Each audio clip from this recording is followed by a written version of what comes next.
Hello दोस्त, मैं Sharda PCS की दुनिया में आप सभी का स्वागत करती हूँ। उम्मीद है आप लोग अच्छे होंगे और अच्छे से पढ़ रहे होंगे।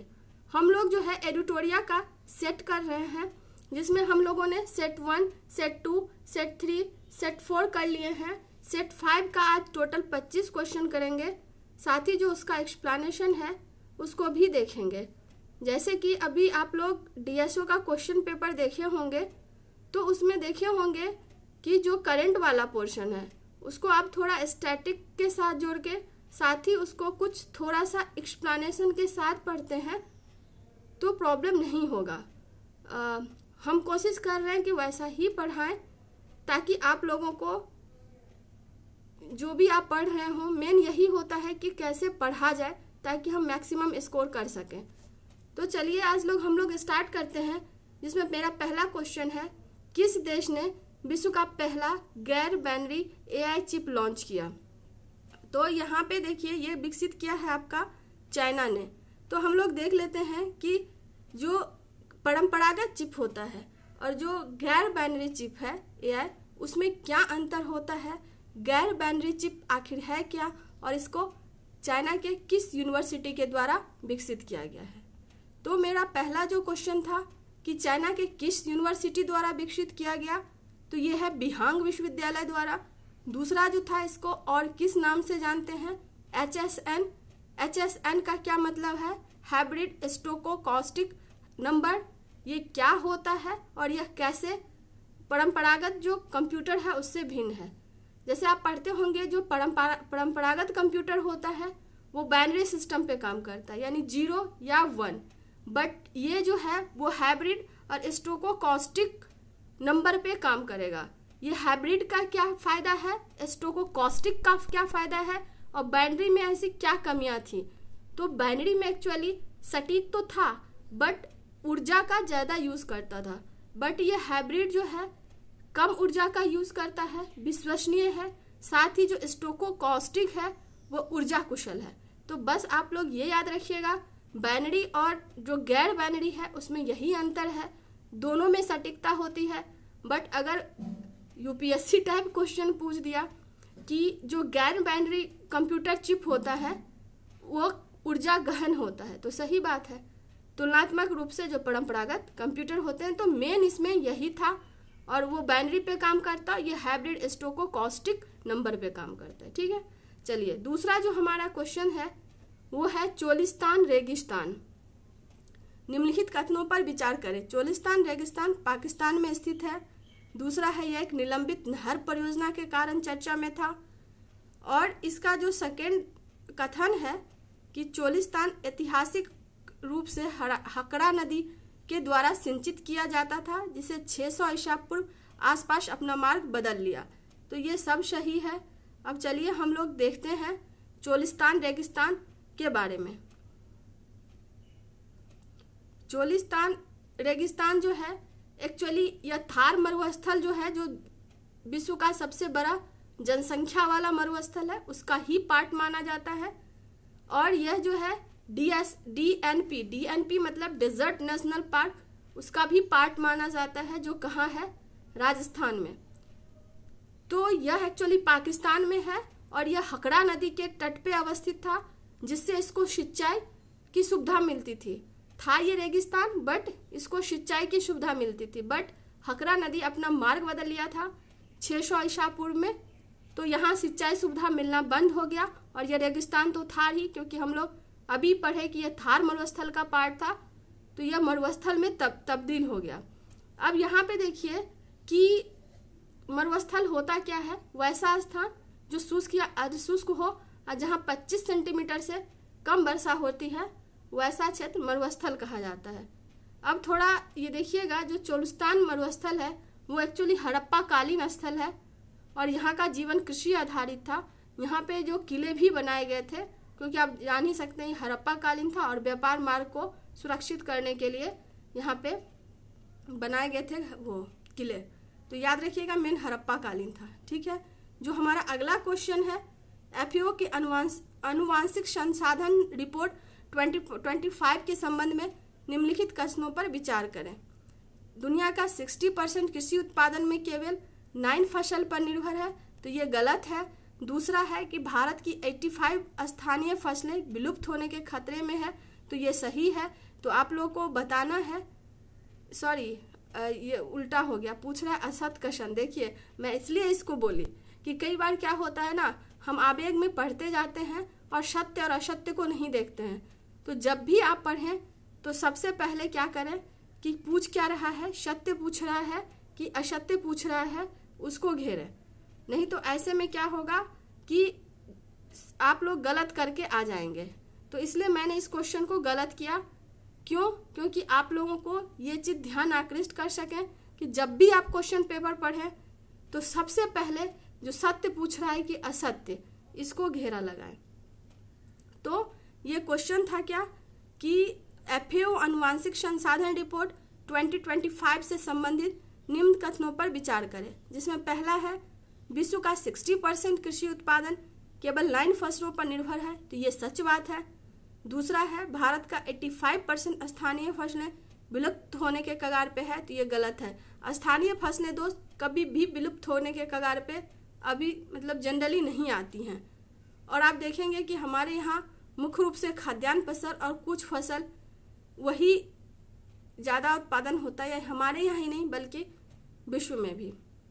अगला जो क्वेश्चन है कि किस देश में आए भूकंप के कारण बचाव और राहत सामग्री पहुंचाने के लिए ऑपरेशन ब्रह्मा शुरू किया गया था, तो ये म्यांमार में था। और म्यांमार में मानवीय सहायता के लिए भारत सरकार के द्वारा ये शुरू किया गया था। वहाँ पे 7.5 तीव्रता का भूकंप आया था। आप लोग बताइए भूकंप की तीव्रता को किसमें नापते हैं। अब जो हमारा अगला क्वेश्चन है, समग्र शिक्षा अभियान 24-25 से संबंधित निम्न कथनों पर विचार करें। समग्र शिक्षा अभियान 2024 के अंतर्गत 45,803.21 करोड़ रुपए का आवंटन किया गया। यह प्री स्कूल से लेकर उच्च माध्यमिक स्तर तक स्कूली शिक्षा को शामिल करता है। मध्य प्रदेश, बिहार और उड़ीसा को अभी तक अपना केंद्रीय हिस्सा नहीं मिला है। तो अब इन क्वेश्चन को हम देखते हैं। समग्र शिक्षा अभियान क्या है, कब शुरू किया गया और इसमें क्या प्रावधान है, और केंद्र सरकार किन देशों को अभी पैसा नहीं दी है, ये तो हम लोगों ने देख ही लिया कि ये मध्य प्रदेश, बिहार, उड़ीसा को नहीं मिला है। इसमें सेकेंड ऑप्शन गलत है, बाकी पहला और तीसरा सही है। ये समग्र शिक्षा अभियान जो है ये शुरू किया गया था बजट 2018-19 में, जिसका नाम ही है समग्र शिक्षा अभियान। यानी कि स्कूली इसका क्या उद्देश्य था, जब भी ये इस तरह का हो ना, कोई भी अगर योजना होता है और पूछे इसमें कौन सा सही है, तो उसमें जनरली देखिएगा सभी उसके जो होते हैं ना उद्देश्य होते हैं, डायरेक्टली या इनडायरेक्टली। तो आप बिना सोचे उसमें ऑल ऑफ द एवं मार दीजिए। जैसे समग्र शिक्षा अभियान स्कूली शिक्षा तक पहुँच, ऑब्वियसली कोई भी शिक्षा होता है तो सबसे पहले आपको वो स्कूल ही पहुँचाता है। दूसरा जो वंचित वर्ग होते हैं, अभी भी देखिएगा बहुत सारे ऐसे फैमिली हैं जो शोषित वंचित वर्ग से आते हैं, उनके बच्चे स्कूल नहीं जाते हैं। तो ये आर्टिकल 14 का उल्लंघन होता है, यानी समानता का अधिकार सभी को अवसर है कि वो जाए। और DPSP में भी है कि जो शोषित वंचित वर्ग है उनके लिए विशेष शिक्षा का उपबंध किया जाए, तो उसको भी ये क्रियान्वित करता। और स्कूली स्तर पर शिक्षा को बढ़ावा देना, जैसे इवन हम अपना ही बोले, जो हमारा एजुकेशन हुआ वहाँ पे हमको पढ़ा कैसे जाए ये नहीं बताता। एक्चुअली हम लोग मार्क्स के पीछे भागते हैं और जो हमारा साइंटिफिक तरीका होता है पढ़ने का तो वो हम नहीं सीख पाते हैं। तो जब तक ये प्राइमरी स्तर पे ये चीज़ नहीं होगा तब तक ये पॉसिबल नहीं है। तो इसका जो शुरुआत किया गया था वो मानव विकास संस्था के द्वारा। इसमें क्या प्रावधान है, प्री नर्सरी से लेकर कक्षा 12 तक की शिक्षा को कवर करना। तो हम लोगों ने क्या देखा समग्र शिक्षा अभियान में, इसका कार्यकाल कब से कब तक है, इसे शुरू कब किया गया, बजट 2018-19 में। एक्चुअली ये 2021-22 में ख़त्म होने वाला था, बट इसको विस्तारित करके कर दिया गया 2025-26 में। इसमें के लिए बजट में 2025-26 में कितना आवंटन किया गया है, 45,830 करोड़ रुपया। ये इसमें क्या प्रावधान है, कहाँ से कहाँ तक के बच्चों को पढ़ाया जाएगा, ये प्री नर्सरी से लेके क्लास कक्षा 12 तक, और ये किस मंत्रालय के द्वारा है, तो मानव संसाधन विकास मंत्रालय के द्वारा। तो चलिए अब हमारा जो अगला क्वेश्चन है, 17वां राष्ट्रमंडल महासचिव का पद संभालने वाली पहली महिला संभालने वाली पहली अफ्रीकी महिला कौन बन गई? तो ये शर्ली बोचवे है। इससे ज़्यादा आपको इसमें कुछ भी याद नहीं करना है। हाल ही में सबसे बड़ा इलेक्ट्रिक पावर शिप 130 मीटर विशाल जहाज को 2100 यात्रियों को ले जाने में सक्षम है, अनावरण किया गया। इसमें से किस कंपनी ने इसको बनाया है? तो देखिए सबसे क्या है, विश्व का सबसे बड़ा इलेक्ट्रिक पावर शिप है। तो इसको याद रखिएगा कि विश्व का सबसे बड़ा इलेक्ट्रिक पावर शिप कौन है। उसके बाद ये कितने यात्रियों को ले जा सकता है? तो 21 यात्रियों को। और इस किस कंपनी ने बनाया है? तो इसको इन कैट ने बनाया है। तो याद रखिएगा इसको किसने बनाया है? इन कैट ने बनाया है। चलिए अब अगला हमारा क्वेश्चन जो है, भारत का पूर्ण डिजिटल साक्षरता हासिल करने वाला पहला राज्य कौन बन गया? केरल। तो इसमें इससे ज़्यादा आपको कुछ भी नहीं सीखना है कि पूर्ण डिजिटल साक्षरता ये जो पहला होता है इसको एकदम याद कर लीजिएगा कि भारत का पूर्ण डिजिटल साक्षरता हासिल करने वाला पहला राज्य केरल बना है।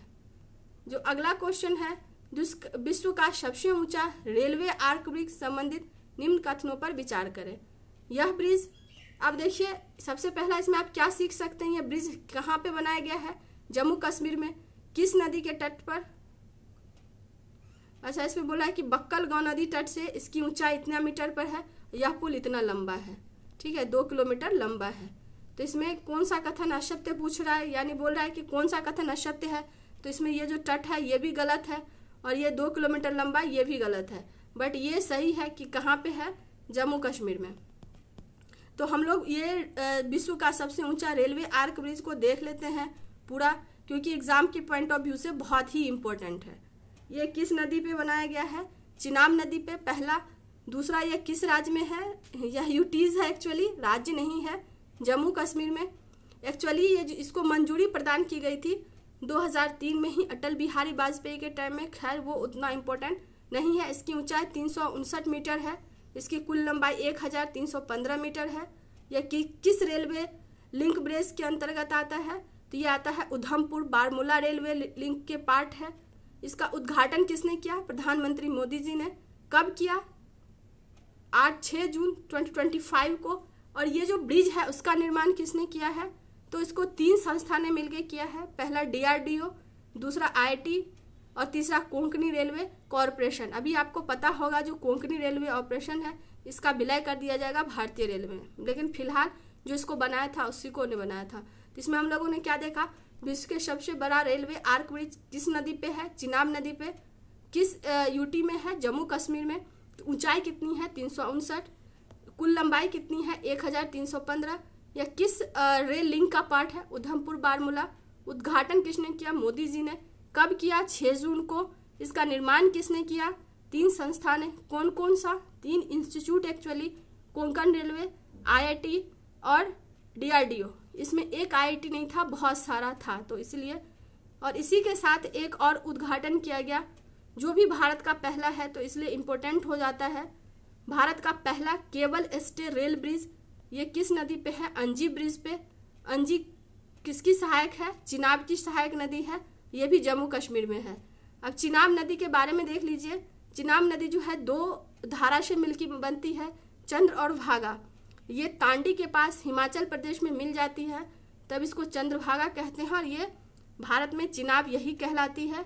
और अगर वैदिक काल में देखेंगे तो अश्कनी कहा जाता था। जैसे पढ़ते हैं ना नदी का, नदी सूत्र में 21 नदी का वर्णन किया गया है, जिसमें अफगानिस्तान का है कुंभा कुमरा, तो वैसे ही अश्कनी कहा गया है, चिनाब को अश्कनी कहा गया है। तो चलिए अब हमारा अगला क्वेश्चन है, दुनिया का पहला पूर्णतः नवीकरणीय ऊर्जा से चलने वाला शहर, ये आंध्र प्रदेश का अमरावती है। अब हम लोग कुछ इम्पोर्टेंट फैक्ट्स देख लेते हैं। नवीकरणीय ऊर्जा से चलने वाला पहला शहर, ये तो हम लोगों ने देख लिया, अमरावती। पूछेगा पहला गांव, ये मोढेरा गांव गुजरात में है। अगर पूछेगा पहला सीमावर्ती सौर्य गांव, तो ये मशाली हो जाएगा। तो फिर से ध्यान दीजिए, नवीकरणीय ऊर्जा पर चलने वाला पहला शहर अमरावती कहाँ पे है? तेलंगाना में। दूसरा सीमावर्ती सौर्य गांव कहाँ है? मशाली, ये भी कहाँ है? गुजरात में। और तीसरा सौर ऊर्जा से चलने वाला पहला गांव कौन सा बना है? तो ये मोढेरा बना है, ये कहाँ है? गुजरात में। अब चलिए अगला जो क्वेश्चन है हम लोग का, time higher education Asia ranking 2025 से संबंधित निम्न कथनों पर विचार कीजिए। तो इसमें बोल रहा है कि जो time higher education Asia ranking है उसमें पहले स्थान पर सिंधुआ विश्वविद्यालय है। ये कहाँ की है? चाइना की। ये सही है। भारतीय विज्ञान संस्था बेंगलुरु शीर्ष स्थान मिला है और एशिया का 48वां स्थान मिला है। तो ये गलत है। आप लोग बताइएगा क्या गलत है और क्या होना चाहिए था। अन्ना विश्वविद्यालय 112वां और IIT इंदौर को 131वां स्थान मिला है। तो ये सही है। तो इसमें बस ज़्यादा इसमें और कुछ भी नहीं करना था।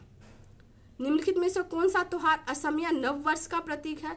तो रोंगाली बिहू। तो बिहू में बहुत तरह के बिहू होते हैं, बट जो असम में बनाया जाता है नव वर्ष के रूप में वो रोंगाली बिहू होते हैं। तो पूछ देगा रोंगाली बिहू कहाँ के नव वर्ष का प्रतीक है? तो वो है असम का। बस इसमें इससे ज़्यादा कुछ भी नहीं था। अगला जो है, किस शहर में भारत का पहला एडू सिटी बनाया जाएगा जो वैश्विक विश्वविद्यालयों के अपतटीय परिसर की मेजबानी करेगा? अब देखिए ध्यान से, किस शहर में, ये क्वेश्चन है, भारत का पहला एडू सिटी बनाया जाएगा जो वैश्विक विश्वविद्यालयों के अपतटीय परिसर का मेजबानी करेगा। समझ रहे हैं? तो ये विश्वविद्यालयों, तो अब हम लोग को देखना है कि कौन कौन सा विश्वविद्यालय जो है वो एडू सिटी के अंतर्गत बनाया जाएगा पहला, और दूसरा किस उस यूनिवर्सिटी में से किसे यूजीसी के द्वारा अभी मान्यता प्रदान किया गया है। तो चलिए देखते हैं हम लोग। जो एडू सिटी बनाया जाएगा वो बनाया जाएगा आपका मुंबई में, नवी मुंबई में। यहाँ पे 5 विश्वविद्यालय का कैंपस होगा और यह किस पॉलिसी के तहत बनाया जाएगा? न्यू एजुकेशन पॉलिसी 2022 के तहत। इसका उद्देश्य है जो हमने न्यू एजुकेशन पॉलिसी में जो लक्ष्य रखे हैं उसको प्राप्त करना। ये 5 विश्वविद्यालय हो सकता है पूछ दे, विश्वविद्यालय का नाम दे दे और आगे दे दे स्थान का नाम और बोले कि कौन सा किसको मिलाता है। जैसे यार्क कनाडा में है, टोरंटो में, एवर्डीन स्कॉटलैंड में है, पश्चिमी ऑस्ट्रेलिया पर्थ में है, इलिनॉइस ये शिकागो में है, इंस्टीट्यूट ऑफ यूरोपीय दी डिवाइन ये यूके की कंपनी है। अब देखिए ये जो 5 कंपनी है, हमने क्या देखा, एडू सिटी कहाँ बनाया जाएगा? नवी मुंबई में। इसमें कितने यूनिवर्सिटी के कैंपस स्थापित किए जाएंगे? 5 यूनिवर्सिटी के। ये किस पॉलिसी के तहत है? न्यू एजुकेशन पॉलिसी के तहत।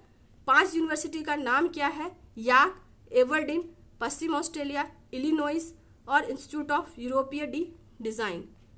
तो जो इलिनॉइस है ये शिकागो की है और इसको यूजीसी के द्वारा मान्यता प्रदान कर दिया गया है। इसका जो सत्र स्थापित होगा 2026 में। और ये जो एडू सिटी बनाया जा रहा है इसका उद्देश्य है मुंबई को वैश्विक एजुकेशन हब के रूप में बनाना। तो आपको स्टेटमेंट दे दे कि जो एडू सिटी है उसका उद्देश्य है मुंबई को वैश्विक एजुकेशन हब के रूप में बनाना, तो वो सही हो जाएगा। ठीक है दोस्त, चलिए अगला मेरा जो क्वेश्चन है, वह भारतीय राज्य कौन सा है जिसे भारत का पहला एयर स्कूल लॉन्च किया? तो ये आपका केरला है। इससे ज़्यादा इसमें आपको कुछ भी नहीं सीखना है। अप्रैल में भारतीय नौसेना एवं किस देश की नौसेना, यानी सबसे पहले आपको किसके बारे में पढ़ना है? पैसेज युद्धाभ्यास। तो आपको पता चल गया ये नौसैनिक अभ्यास है। पैसेज किन 2 देश के बीच में होता है? भारतीय नौसेना न्यूजीलैंड के बीच। और ये तीसरा इसमें क्वेश्चन बनता है ये कहाँ संपन्न हुआ? तो ये अदन की खाड़ी में। ठीक है। अब जो हमारा अगला क्वेश्चन है, हाल ही में ब्यूनस आयर्स में आयोजित ISSF विश्व कप के पुरुष की 25 रैपिड फायर पिस्टल स्पर्धा में पदक जीतने वाले पहले भारतीय कौन बने? विजयवीर सिद्धू हैं। इससे ज़्यादा आपको इसमें कुछ भी नहीं याद रखना है। 2025 के world press photo of the year किसे चुना गया है? समर अबू एलॉफ को। इसमें भी इससे आपको कुछ नहीं याद रखना है इससे ज़्यादा। उसके बाद अगला क्वेश्चन है, भारत में प्रारंभिक बचपन शिक्षा में बदलाव लाने के लिए जो 3 अप्रैल 2025 को राष्ट्रीय युवा पुरस्कार से किसे सम्मानित किया गया? आकर्ष श्राफ को। तो इससे ज़्यादा आपको कुछ भी नहीं याद रखना है इसमें, बस ये याद रखना है कि प्रारंभिक जो बचपनी शिक्षा है, मतलब जो प्राइमरी एजुकेशन होता है, उसमें बदलाव लाने के लिए राष्ट्रीय पुरस्कार दिया गया। किसको दिया गया? आकर्ष श्राफ को। ठीक है।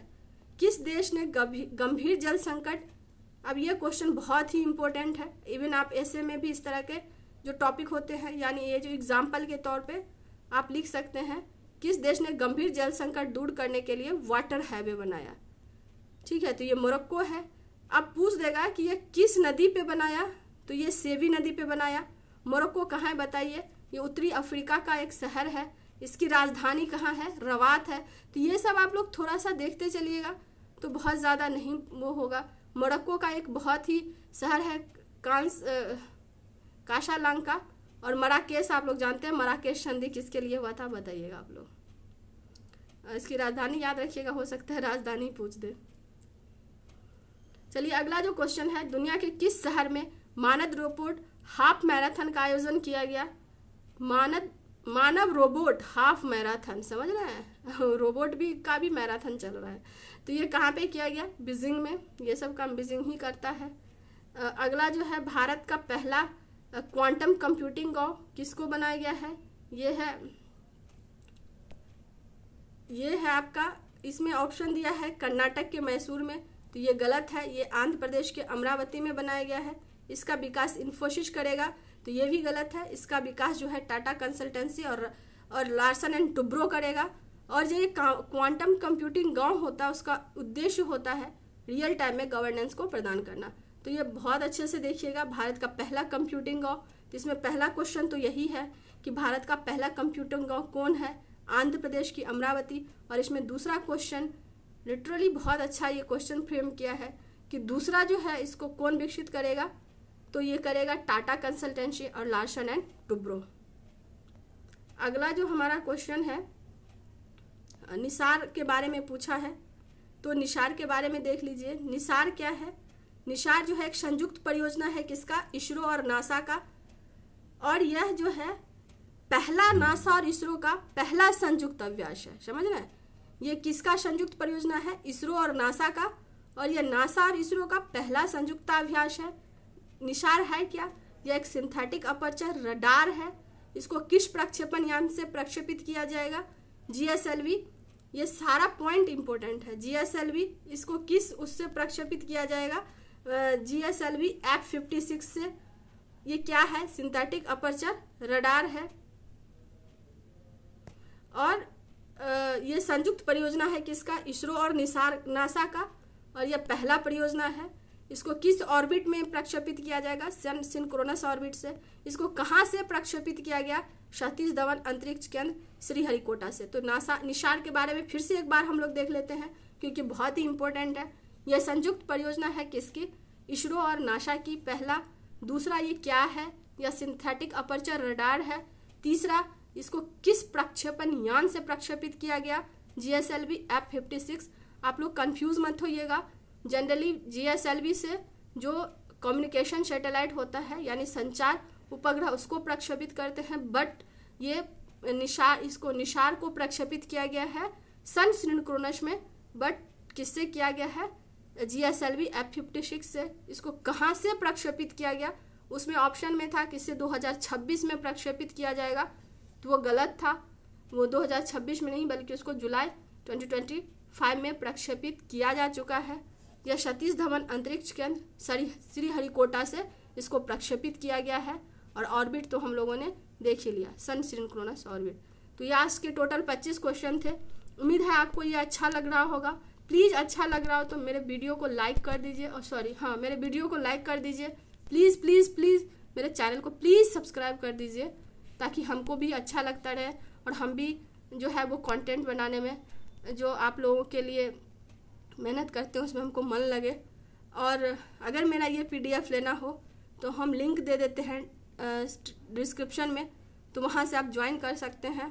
प्लीज़ मेरे चैनल को सब्सक्राइब कर दीजिएगा। बस आज के लिए इतना ही। फिर मिलते हैं। आप लोग अच्छे से पढ़िए, हर कदम पे हम आपके साथ हैं। फिर मिलते हैं बहुत जल्द। Thank you so much.